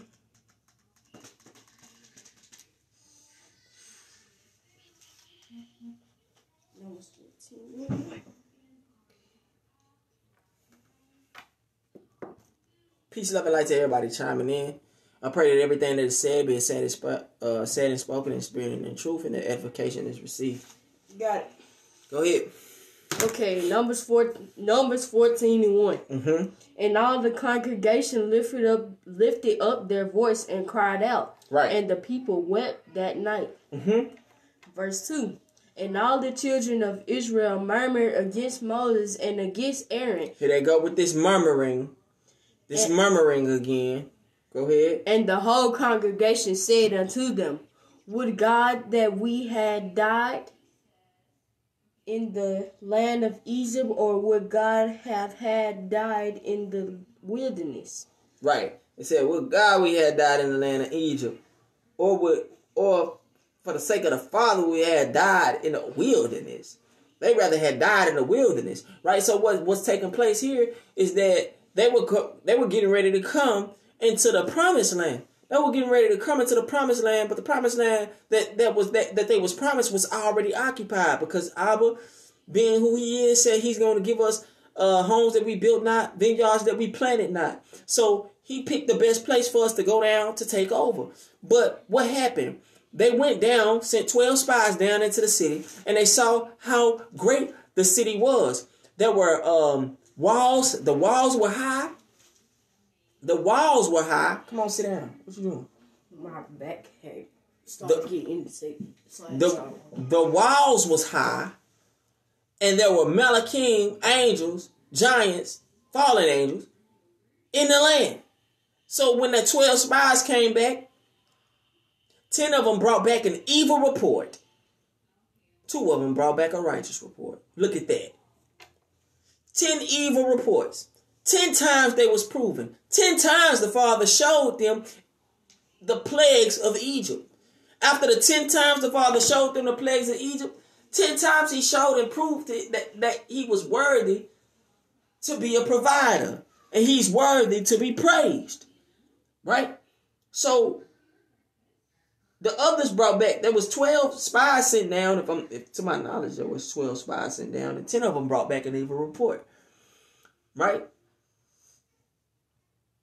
An evil report of the land, saying that the land is too big. I mean, the land is occupied, and the giants that are down there make the people look like grasshoppers. Man, ain't no way we can take over this place. Ain't no way we can take over this place. Right? So the children of Israel murmured again. So the first time that they murmured was about fear. The last time he said, all right, I'm going to cap it off with this. You ain't getting past 10 with me. I give you 10 times. 10 times. First time you tried me because you was fearful. Last time you tried me because you still... Oh, no. At this point, I'm done with y'all. At this point, I'm done with y'all. Y'all not going to get in. Y'all going to spend 40 years in the wilderness. After this 10th time, he said, you know what? Y'all going to spend 40 years in the wilderness. Keep going. Okay. Verse 3. And wherefore hath the Lord brought us unto this land to fall by the sword, that our wives and children shall be a prey. Were it not better for us to return into Egypt? Right. So they like, man, isn't it not better for us to return to Egypt than to go down here and fight? So I was basically telling them, look, this is the land that I'm going to give y'all. Y'all got to go down and fight. Right? So them being fearful because of them walking by sight and not by faith, because of what they seen startled them. Right? What they seen startled them, caused them to be fearful. From what they seen, he said, walk by faith and not by sight. Not be fearful of what you see. He said there was giants down there. They brought back an evil report upon the land. Right? And in verse 4. I got a question. Hold on. And in verse 4 it says, and they said one to another, let us make a captain and let us return into Egypt. They wanted to go back into bondage. They wanted to go back into bondage. The Most High said, okay, for sure. For sure. Verse 5, it said, then Moses and Aaron fell on their faces before all the assembly of the congregation of the children of Israel. And Joseph, the son of Nun, and Caleb, the son of Jephunneh, which were of them that searched the land, rent their clothes. And they spake unto all the company of the children of Israel, saying, the land which we passed through to search it is an exceeding great land. If the Most High delight in us, then he will bring us into this land and give it to us, a land which floweth with milk and honey. Only rebel not against the Most High, neither fear ye the people of the land, for they are bread for us. Their defense is departed from them, and the Most High is with us. Fear them not. Right? How can you not believe or be a believer that the Father is going to carry you through any situation? But fear causes you to neglect the instructions of the Most High. When you neglect the instructions of the Most High, you fall into sin. And you can't do it without it. You can't do without the ordinances of the Father. You can't do it. So after this 10th time, the Most High like, man, I'm about to put y'all to death. Right? Verse 10, it says, but all the congregation bade stone them with stones, bade to stone them with stones. And the glory of the Most High appeared in the tabernacle of the congregation before all the children of Israel. And the Most High said unto Moses, how long will this people provoke me? Right? I've proven. He basically saying, man, I've proven to y'all that I'm worthy of to be a provider. I'm ready to be off with y'all, heading on to the next. I'm sick of y'all, man. Y'all disobedient children. Right? It says, and the Most High said unto Moses, how long will this people provoke me? And how long will it be they believe me? For all the signs which I have shown among them, and they still an error, and it's still conflict in them believing in the Father, and the Father confessing, like, out of all that I've shown y'all still err to believe. Out of all that I've shown you that I'm worthy of, you still don't believe. Right? So then it said, I will smite them with the pestilence and disinherit them, and will make of thee a greater nation and mightier than they. And Moses said unto the Most High, then the Egyptians shall hear it, for thou broughtest up this people in thy might from among them. And they will tell it to the inhabitants of the land, for they have heard that the Most High art among this people, that thou Elohim art seen face to face, and that thy cloud standeth over them. So Moses even went to bat for us. At this point, Moses had to go to bat for us and be like, you know what? I understand, but we don't want these other nations we don't want to go back into captivity. Moses was pleading with the Father for the sake of us not going back into captivity, right? Because then what? Our bondage was going to be 10 times harder than it was. You know what I'm saying?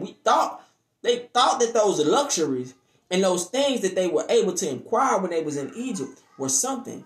But Moses had to go to bat for us and say, look, man, we can't let that be known to the enemy, because they're going to take us back into bondage. Now, bondage is going to be 10 times harder.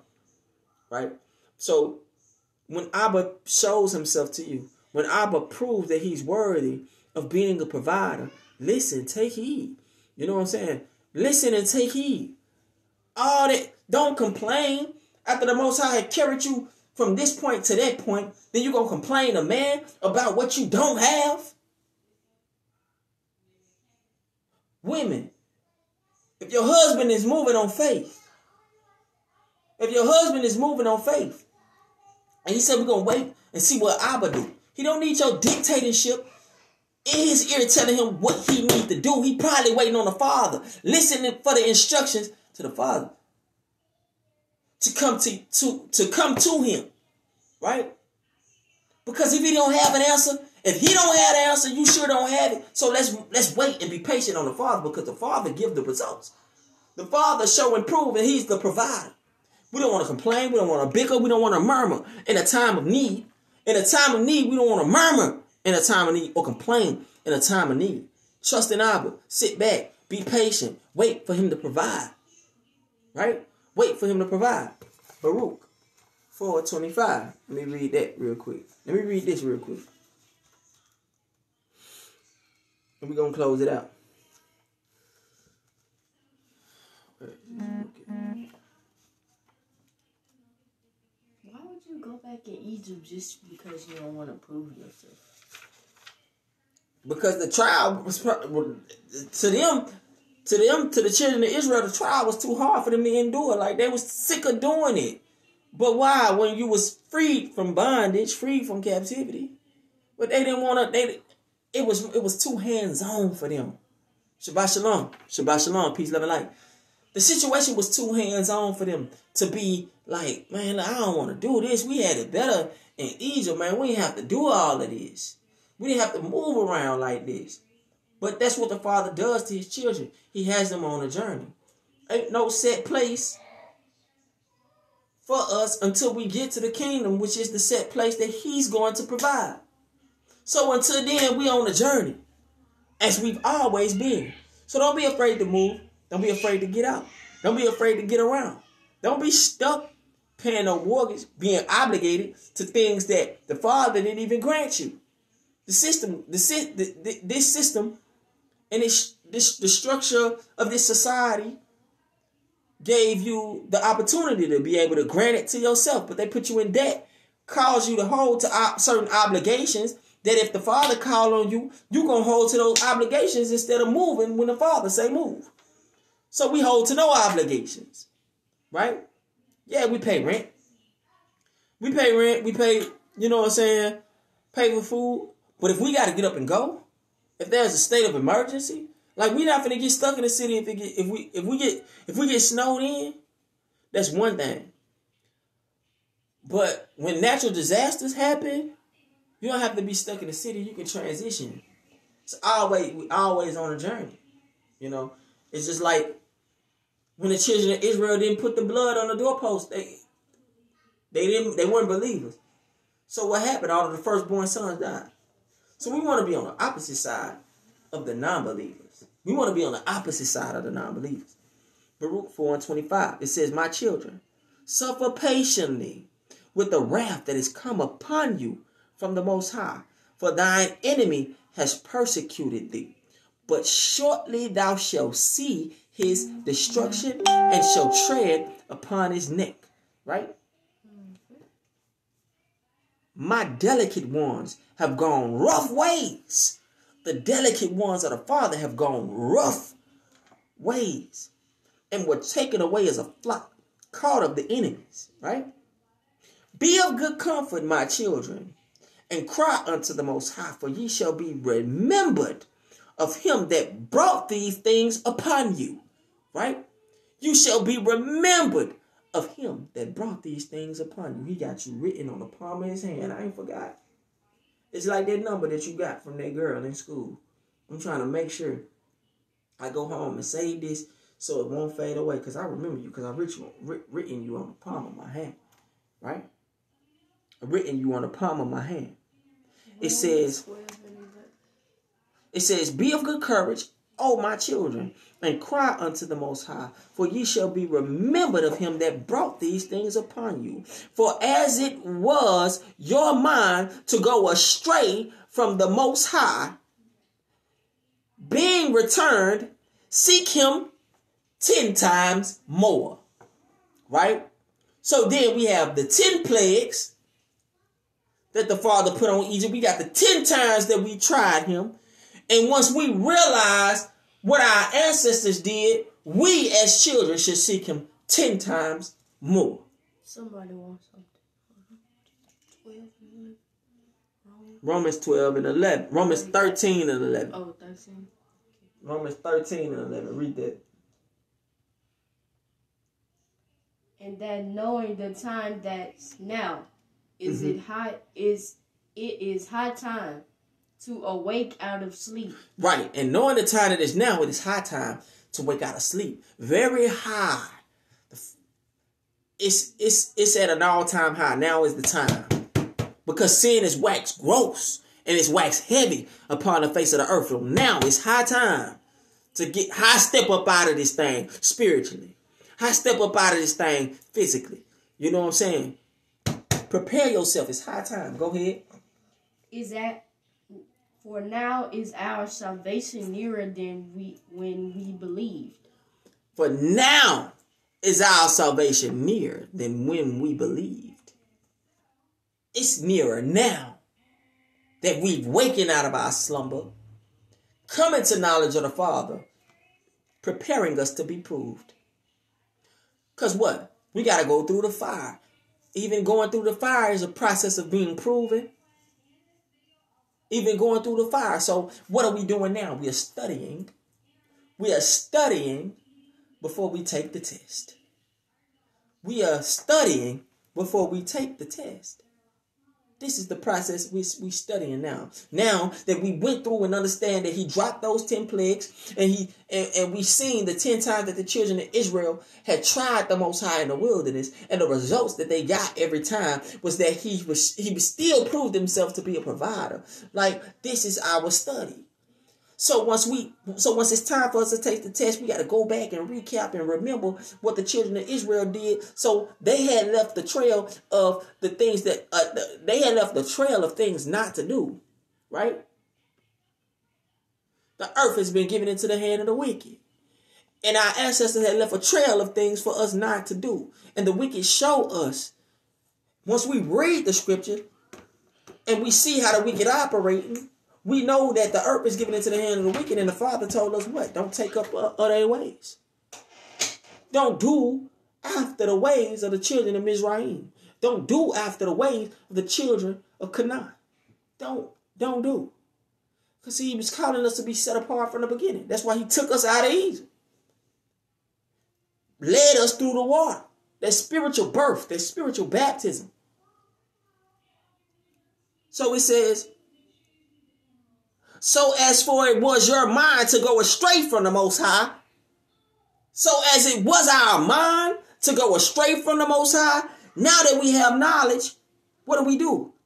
So being returned,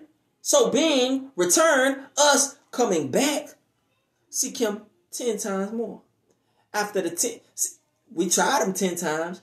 Why should he not leave it for us to seek him 10 times more? Hell, y'all tried me 10 times in the wilderness. Seek me 10 times now. Now seek me 10 times more. Right? That's the result. That's the result. So now, we got it laid out. We have lessons of our ancestors that we've seen, that we've seen. Be like, you know what? I don't want to be on that side. I don't want to be on the side of the murmurers. I want to be on the side of the believers. So now that they left certain trials and tribulations that they had to go through, are lessons for us to be like what I say in the beginning of the lesson. When your parents tell you that they did that already, believe it. Don't make the mistake that your forefathers made. They made it for you to see that, okay, we made this mistake already. They left it here in the text for us to know not to do these things. Not to murmur. We're waiting to be proved still. Waiting to be proved. So at the end of the day, we want to continue to pray for a concrete spirit in this walk. We want to pray for a spirit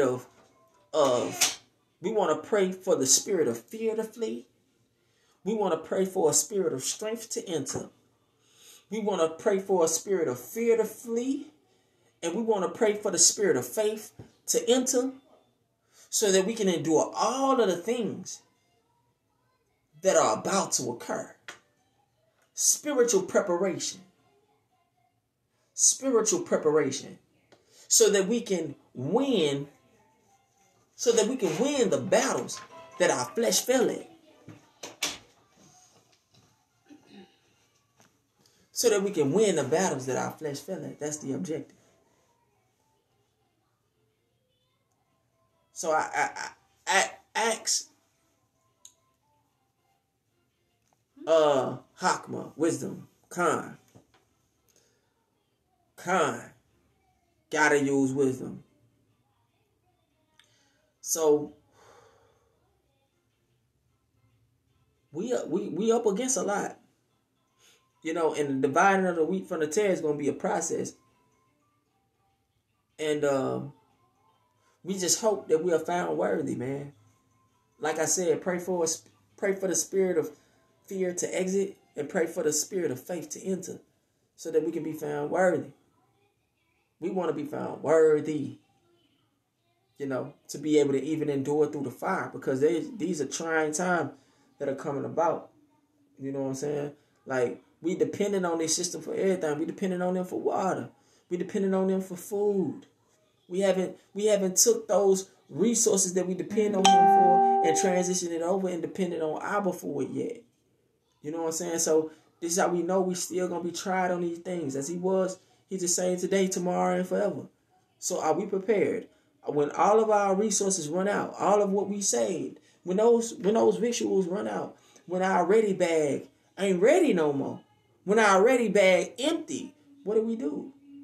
Are we preparing now to be proven? Are we preparing to be prepared to depend on Yah? We got to prepare to depend on Yahuwah. We got to prepare to depend on the source. Shabbat shalom. Shabbat shalom. So with that being said, I pray that everything was said and spoken in spirit and in truth.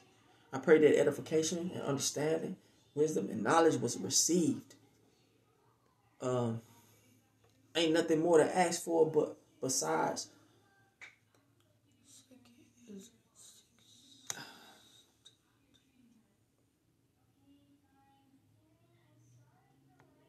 Second Esdras 6:22. It says, and suddenly shall the sown places appear unsown. The full storehouses shall be suddenly found empty. Kind. You know, come on.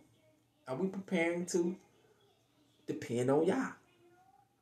We preparing ready bags, we preparing food, stocking food, but are we preparing to depend on the Father? Are we preparing to depend on Him?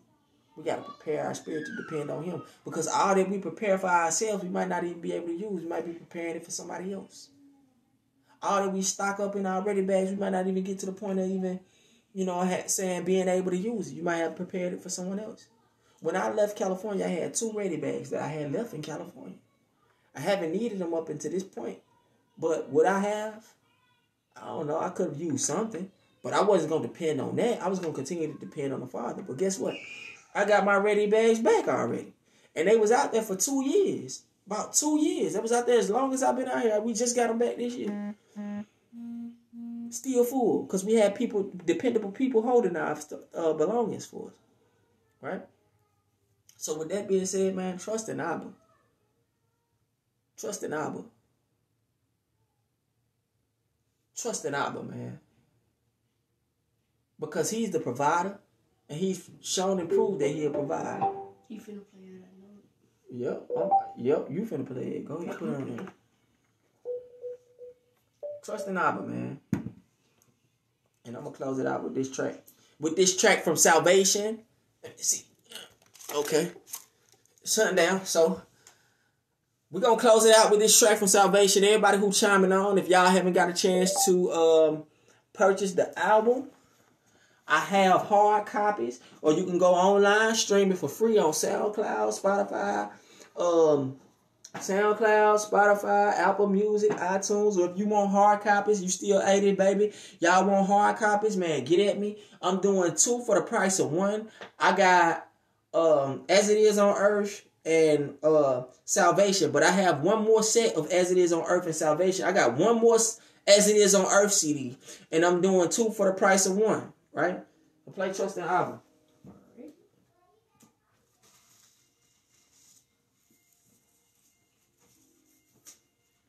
So, I'm doing 2 for the price of 1. So if y'all want a hard copy of As It Is on Earth and a hard copy of Salvation, get at me. My Shabbat is over. The sun went down here. So, with that being said, I pray that everything that was said and spoken in spirit and in truth, and that edification, wisdom, knowledge, and understanding was received. Somebody trying to join in?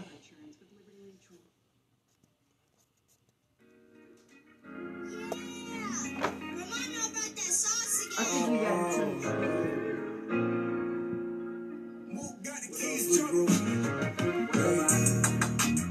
All praises, man. Let the Most High word be true. Let the Most High word be true. Hey, you got many names. You think about salvation, get the dance. My flesh veins, my heart not trouble. Dre, what's up, little bro? Peace, love, and light to you in the household, man. And we know about that love.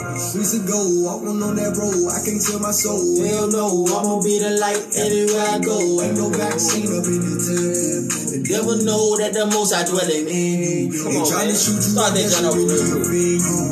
Ain't no vaccine up in this temple. We ain't giving to the ways of the world, man. Trust in Abba, man.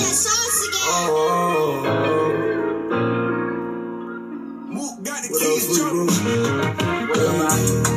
Hey, salvation. Okay, I'm gonna hit you soon as I jump out. This the last set right here, King. This my last As It Is on Earth CD. So, 2 for the price of 1, $10. That includes shipping too. Years ago, walking on that road, I can't sell my soul. Hell no, I'ma be the light everywhere I go. Ain't no vaccine up in this temple. The devil know that the most I dwelling in you. They trying to shoot you up, that shit really offend you. And all we almost at the end, look what we been through. And we got one last fight we need to tend to. We go to war, put up a fight, and that's what men do. Helmet for salvation, and my shield for my faith, and my Lord for the truth, and keep me up around my waist. Chasing righteousness, you know that my best play. Walking with the sword, I put it right up in your face. Ain't scared. Walking in shalom, trying to see a better day. Remember I was in the world, I ain't know a better way. Then all we woke me up, I admitted I was stuck. Thank the Father ain't late, He really the only way. We got many minds, you think about salvation, get the dance. My flesh vain, my heart not trouble, I will pay. We trust in Abba, He don't wanna kill your father. We thank Abba, and we know about the law. I put my trust in you. Lean on your word, what I'm supposed to do. Don't turn to the right or the left, no. Stay on the straight and narrow road. Yeah, like my ox said, I can put the sword in their faces and change your faces. And they trying to be racist. Remain patient, you know Hamashiach the Savior. Got crack, they gon' be in shock like a taser. Ain't no mercy if they remain in their wickedness. Only mercy for the chain sinner that repent. Ain't no salvation for the heathen. It's best you change, cause in my Father's house is many mansions. We got many mansions, think about salvation, get the dance. My flesh vain, my heart not troubled, I won't pain. We trust in Abba, He the one to kill your father. We thank Abba, and we know about that law. We got many mansions, think about salvation, get the dance. In my flesh vain, my heart not troubled, I won't pain. We trust in Abba, He the one to kill your father. We thank Abba, and we know about that law.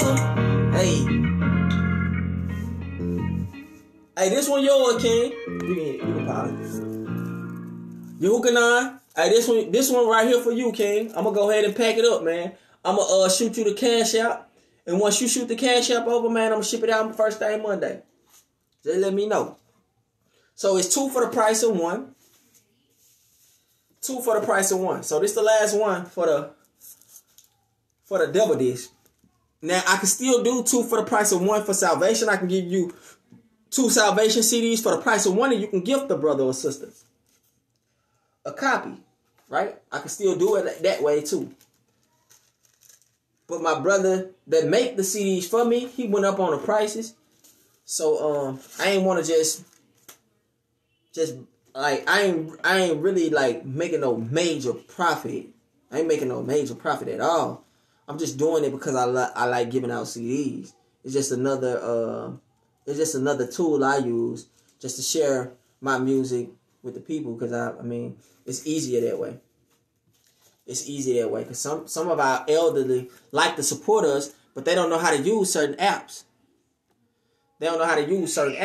So now, if you want 2 of the hard copies of salvation, this the last one, right? This the last one of As It Is on Earth. My brother just copped this double disc set right here. And if you want double copies of salvation, hit me up. I can give you 2 copies of salvation for the price of 1, and you can gift a brother or sister, right? You can gift a brother or sister. So with that being said, all praise to the Most High. All praise to the Most High. I'm doing well. Most definitely. I'm doing well, man. I hope everybody in your household, everybody who chiming in, peace, love, and light to you and your household. Peace, love, and light to you and your household. And may the angel of life, the angel of protection, you know what I'm saying, guard your front door. May the Ruach HaKodesh guard your front door. You feel me? Pray that everything was said in spirit and in truth.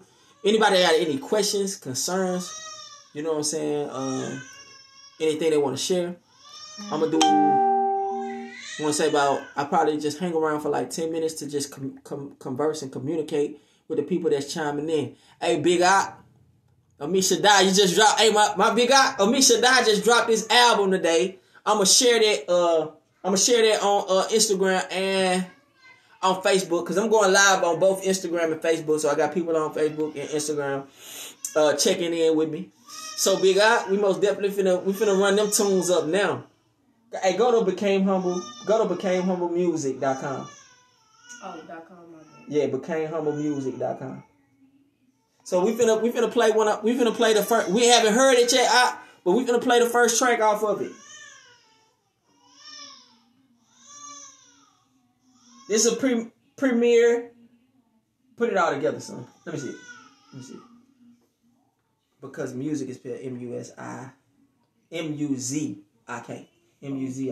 But put it all together. Became Humble Music. So shout out, big love, big kind, big to my elder brother Amisha Da, Israel's poet. Did a lot of work for our brother Dimitri Pruitt. Very strong, passionate poet in the nation. You know, giving out what Abba poured into him as well. You know what I'm saying? So we're going to share a couple tracks off of his album. And y'all can go download that album on becamehumblemusic.com. I said M-U-Z-I-K. Are you logged in on that?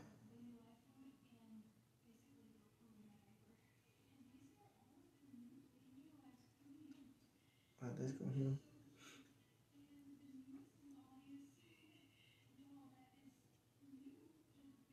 Go to the top right there. So let me.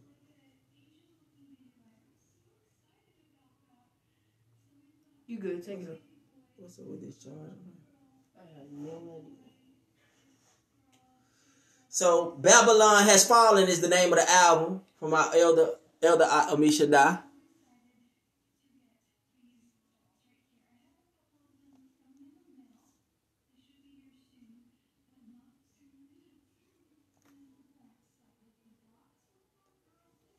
He said I said chocolate brown skin is the joint. So let's play the first one. We're gonna run the first one. Chocolate brown skin is the joint. Okay. That's number 4 on the album. Chocolate brown skin Yahudim. Alright, so let's see what we got. Amisha Da. This is my elder Amisha Da. He just dropped his album today. Babylon Has Fallen. Let me see if I can.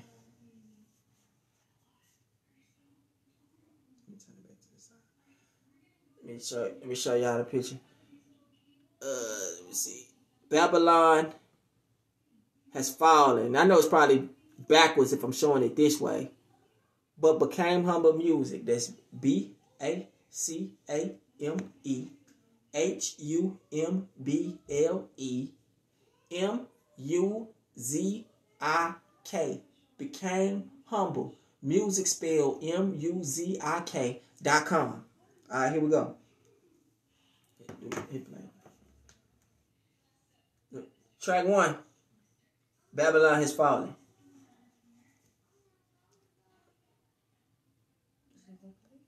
Oh, we gotta download. You hooked up, right? Yeah, I had hooked up. Let me see. Oh, thanks.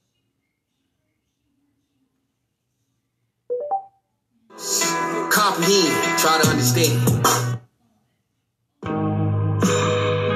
Babylon. Think upon these things. And you got a video to this one too. In the name of Yahuwah, Elohim of hosts, comprehend, try to understand. Babylon is falling. Spiritual warfare. Big city Babylon is falling. It's a war zone, so look around. Got my people gone. Protest to this, protest to that. Following every wind of doctrine. Hot man is the spot man. Viruses killing the vulnerable. Maintaining until the death. Who endures until the end will be saved. Calling. All my saints out. Where you at? If it's on, we gone. First thing smoking. Come on, can't let's go. understand an unwise virgin. Splurging investments in the land of your captivity. Woke up and found yourself on sinking sand. Repent, dear Yahuwah.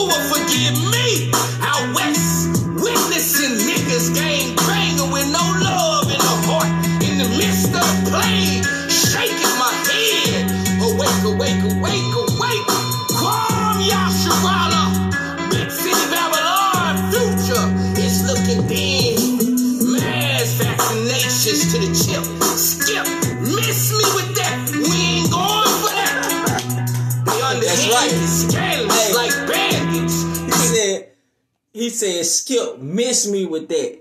Like my brother said in the last track, he said, ain't no vaccine in this temple. The devil know that the Most High dwelling in you. You feel me? Hey, we ain't having it, bro. We ain't having it. Let's go. Control the narrative in the rules, school family if I can. Praise Yahuwah, kick back, watch prophecy fulfilled. Follow you, we got next. Flex if you can, maintain the truth if you overstand. Ban offense against the laws of the Most High. That's right. Cry, cry, cry, cry. Big city Babylon is falling, and it's a war zone. And it's on. Big city Babylon is falling. Big city Babylon is falling. Signs of the time. Plagues on one day. Death, mourning, famine, fire burning. Strong is the hand of Yahuwah Allah. Judge of standing afar off. Fear no love in the midst of a torment. Alas, alas, alas, alas. Great city Babylon, mighty city, 1 hour judgment came.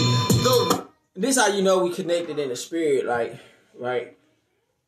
I didn't really anticipate playing it, but I know that my Ak is on. So it's just a spirit move. And I said, oh snap, my Ak just dropped something. So as he was speaking, it was speaking about as he was speaking, he reminded me of what I was going over in the lesson about the plagues falling upon the people. But then those who are in service to Yah kick back watching it fall and perish. And that's the purpose and the process of us in servitude to the Father, that we be covered during these trying times, man. You know what I'm saying? So if y'all listening, he's poetically putting scripture together from what he know, understand, and believe is true from the Torah, right? The roof is on fire, so that'll burn. So we see a burn. In 1 hour, get your riches turned to knots. Watch as the other nations stand afore off. Big city Babylon is falling. Big city Babylon is falling, and it's a war zone. Calling all my saints out. Come out of her. Come out of her. Before you receive of her judgments and of her praise. That's right. For big city Babylon is falling. YAH. I saw another angel descending from heaven with great authority, and the earth was illuminated in his glory. And he cried out with a strong voice, saying, she has fallen. Babylon the Great has fallen, and she has become a dwelling place for demons, and every unclean spirit and every unclean bird that lurks. All nations have drank the wine of the wrath of her fornication, and the kings of the earth have committed fornication with her, and the merchants of the earth have become rich owing to the power of her shameless luxury. Therefore, another voice from heaven saying, come out of her, my people, lest you partake in her sins, so that you receive none of her plagues. Her sins have reached into the heavens, and Elohim has remembered her iniquities. Right. Reward her, even as she has rewarded you, and double unto her, according to her works, for her double from her own cup. How she has glorified herself, living all deliciously. So much torment and sorrow give to her. Her heart says, I sit as a queen, not a widow, and shall see no sorrow. Therefore, her plague shall come in one day, death, mourning, and famine. Therefore, she shall be burned in fire, because the mighty Ahia, Elohim, is he who judges her. Hallelujah. That sound like my brother YAH. Man, look, I'm finna run this album up real quick, and that was just the first track, you know. So go to Became Humble Music. That's Became Humble, MUZIK.com, and go run that album up for my brother. And it's a lot of other righteous content on there from other brothers that share their spiritual expressions through music as well. So gravitate towards what you like, as long as this is influencing the spirit of Yah. You know what I'm saying? I know we have our select we have our select artists that we like to use for encouragement, but there are some more artists out there that you may like. So if you go to Became Humble Music, becamehomemusic.com. That's music with an M-U-Z-I-K. You go to becamehomemusic.com and discover more brothers that's speaking the word of Yah through music from their perspective and their understanding. So with that being said, I'm chiming out. I've been on here 2 hours. So I'm going to go ahead and let y'all have the rest of y'all night to yourself. Hit me up. I'm going to get up with y'all. I got, for those who chiming in, I have courtship contractual agreements for those who are seeking to be married.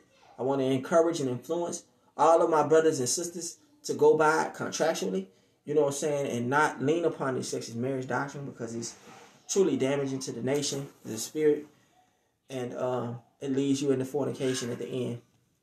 So if anybody in need courtship contractual agreement, please reach out and feel free to let me know, and I'll email you a copy. Other than that, peace, love, and light to the multitude. And I'm out.